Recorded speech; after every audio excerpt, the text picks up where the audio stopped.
Howdy, it's Jake Builds, that van guy, JFab.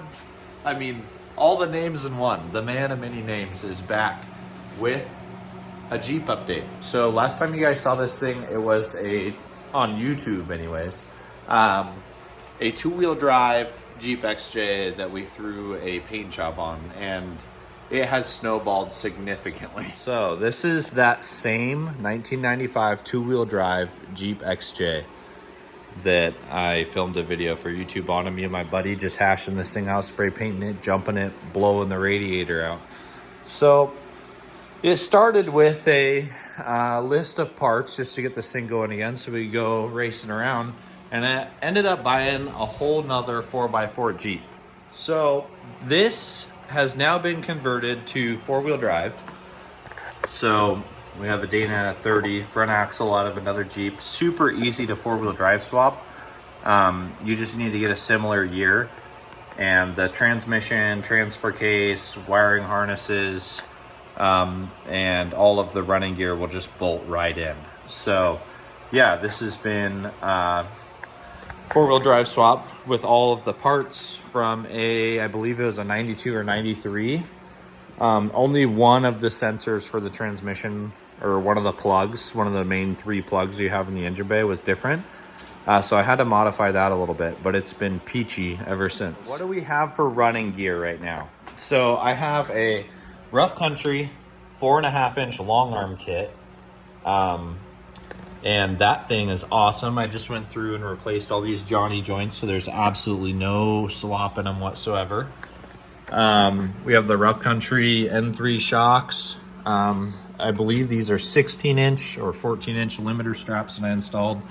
We also did a 2-inch, I don't even know how to say that, but it's a 2-inch puck. Because after I put the 4-inch springs in the rear, this thing was sitting really raked. So I had to raise it up in the front a little bit. So now we're sitting at probably about 6.5 inches of lift in the front.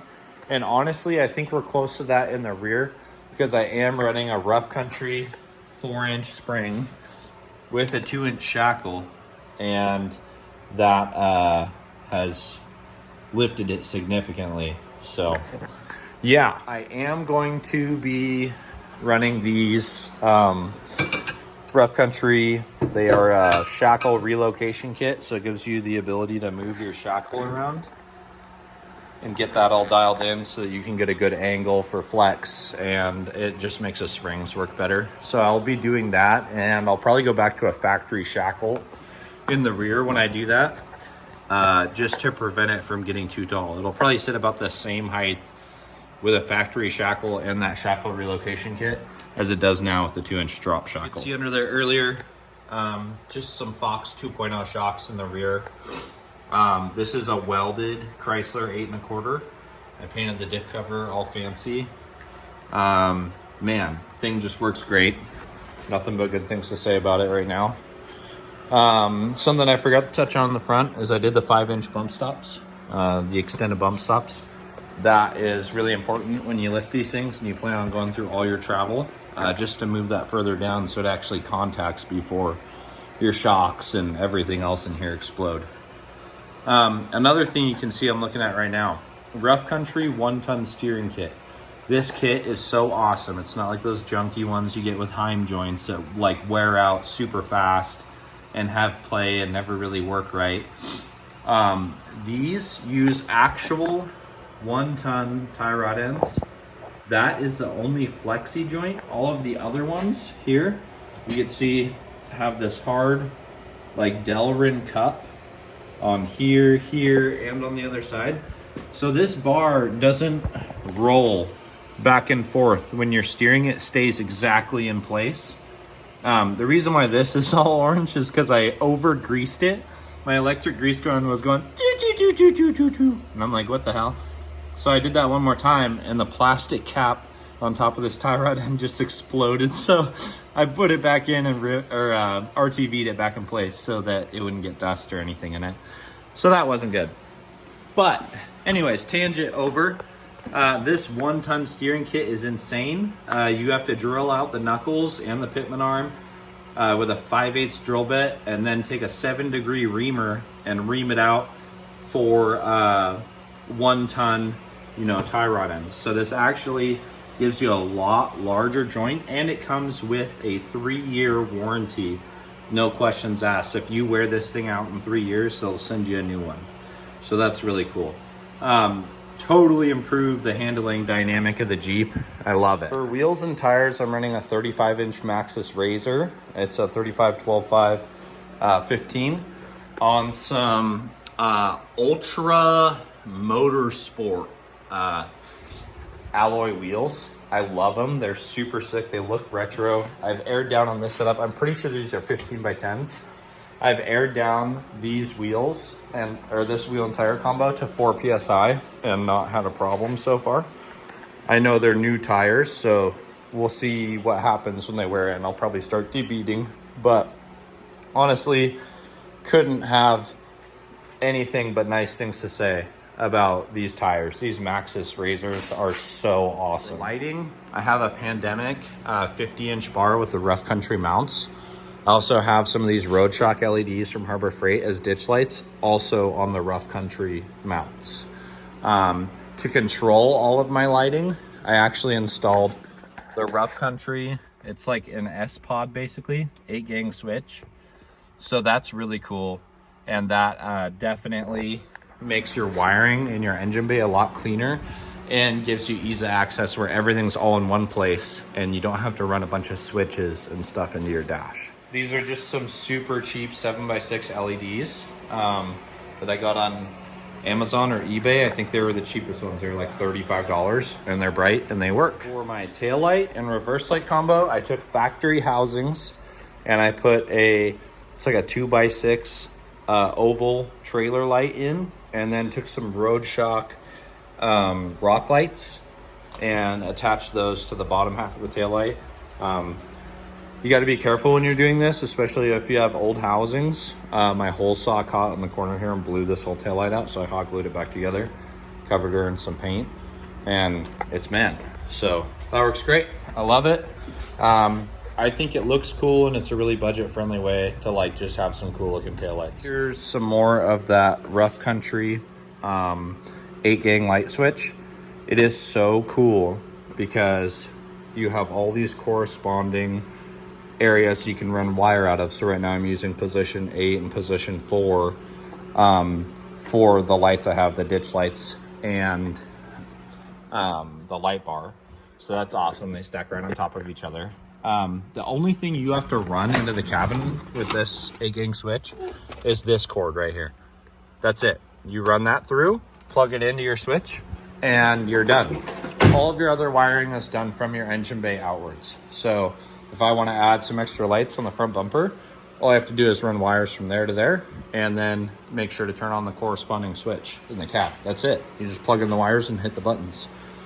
To wire one of those in, they just give you this piece of like, I don't know, maybe that's like 8 gauge and a breaker, and you run your wires over here, plug them into that, hook up a keyed ignition switch, and then run that little wire in for your 8-gang switch.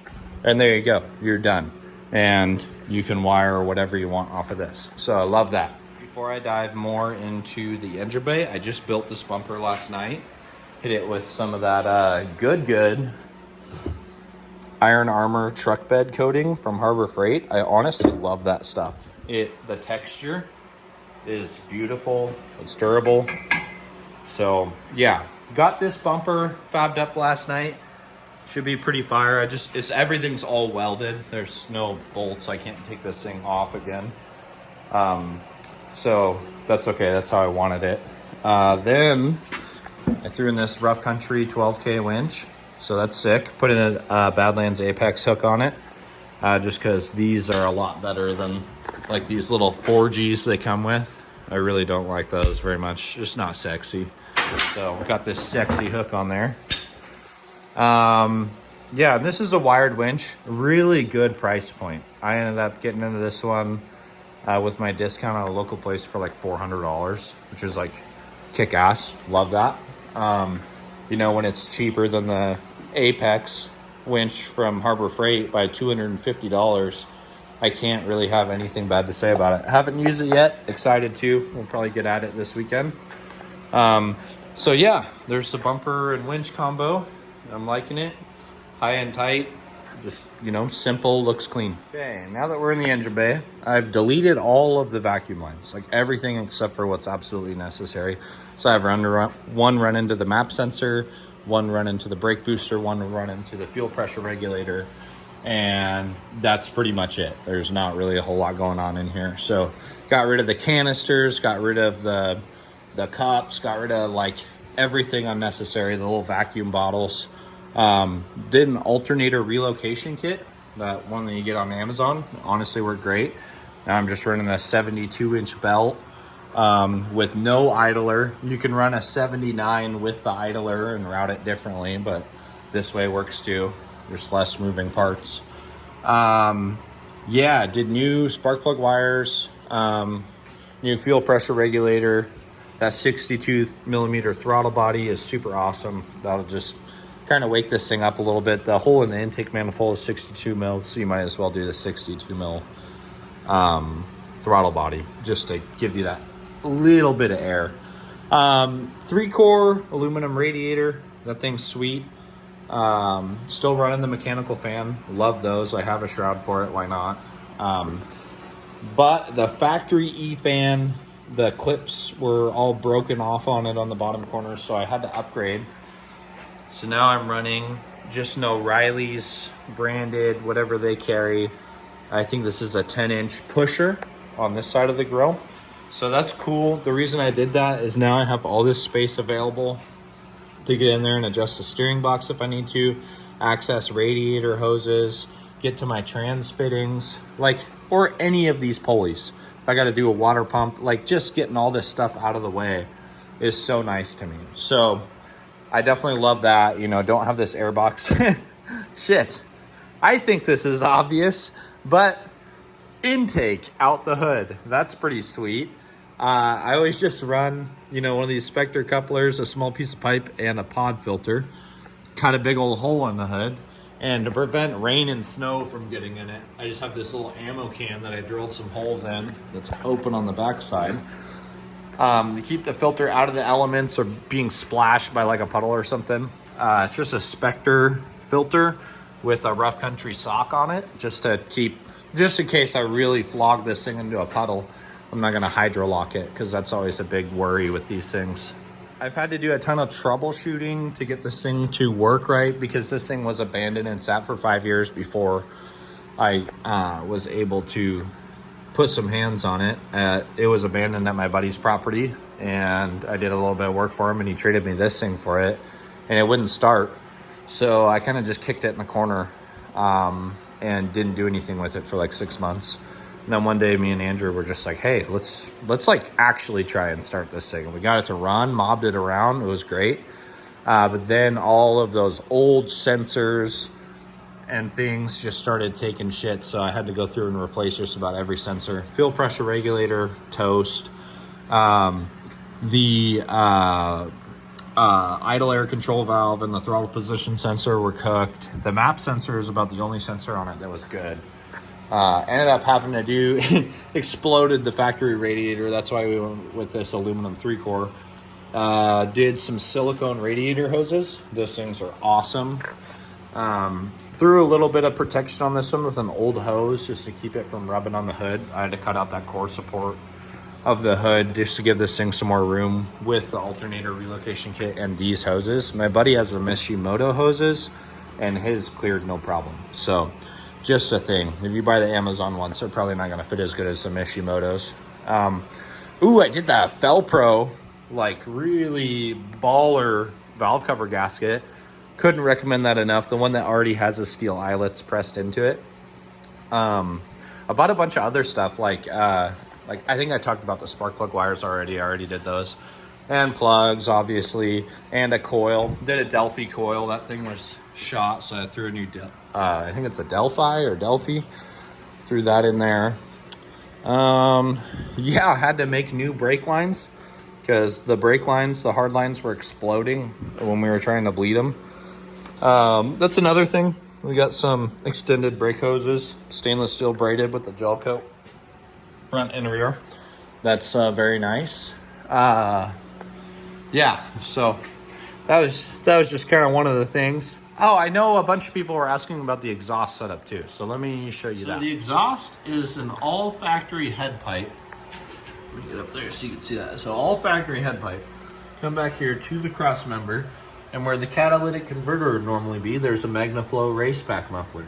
So we got that guy there. I think it's a 14 or a 16.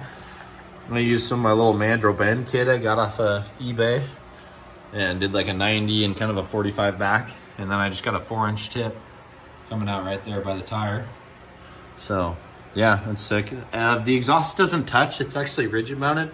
But when we replaced the leaf springs, we had to get that bolt out of there, and the clearance was very minor, so we had to bang on it with a pry bar.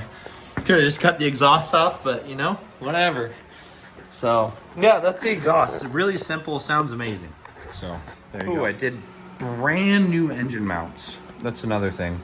I am so proud of this build because there is not another XJ I've owned where I have been forced to just like rip all of the running gear out. Transmission, like the only thing that was still in this thing when we had it all stripped down was just the engine. I mean, everything else was stripped off, all the running gear. So I had the opportunity to clean every bolt in the bench grinder, Loctite them, reinstall them, like get everything, get anti-seize on the moving parts, so, you know, make sure everything's torqued correctly.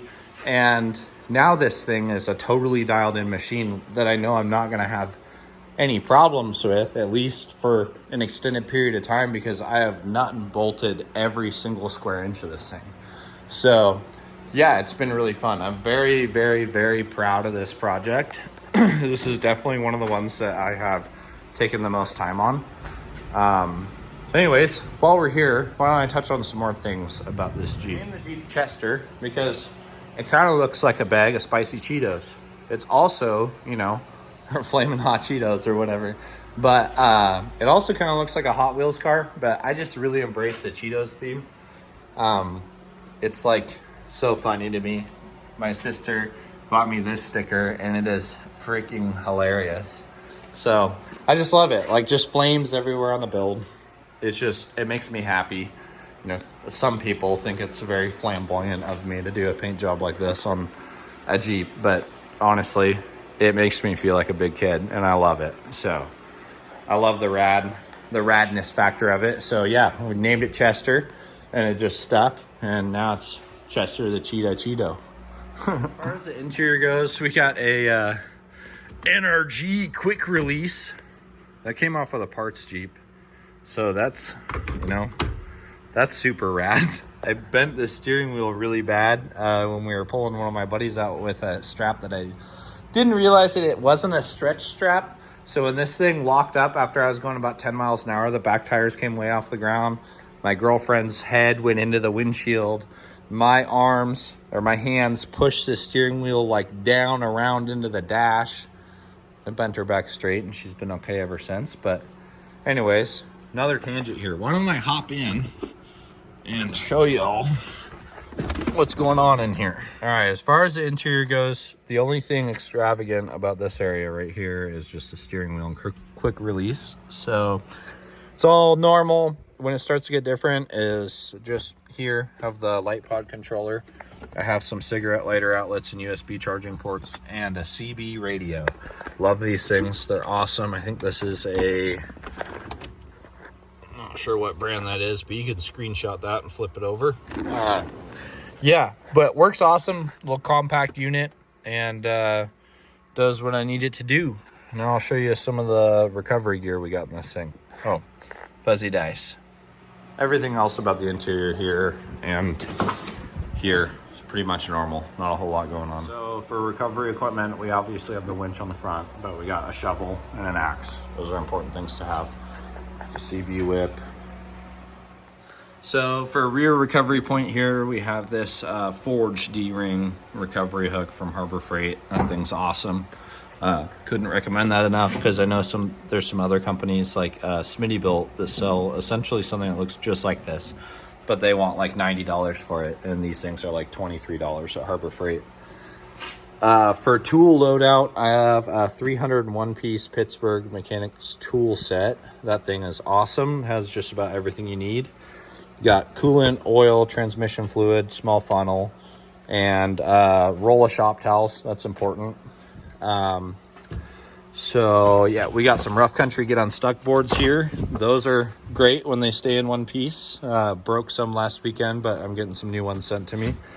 We have the new Maddox air compressor. That thing kicks ass. Really like it. It goes from 10 psi to 30 in about 2 minutes. So pretty efficient machine there. We got a come along, an extra toe strap just in case. We have a little beach mat that you can throw down on the ground if you have to work on this thing, just so you're not rolling around pine needles or rocks. Steel, this is a 251. It's like a steel wood boss. It's a good little saw. I like those things. In this bag I have 2 Badlands soft shackles, 2 Badlands regular shackles, some 3/4, a tree saver strap, a snatch block, and a 20-foot kinetic toe strap. And in this one I just have some really good like 0 gauge jumper cables and a fire extinguisher. Very important to have. If you have it and don't need it, that's great, but if your shit box catches on fire and you don't have one of those, not good. Now I know this is not an automotive this is not an automotive fire extinguisher, so I should definitely swap that out for a white one and just hang this up in the shop somewhere, but it'll still work to put this thing out if it catches on fire for now.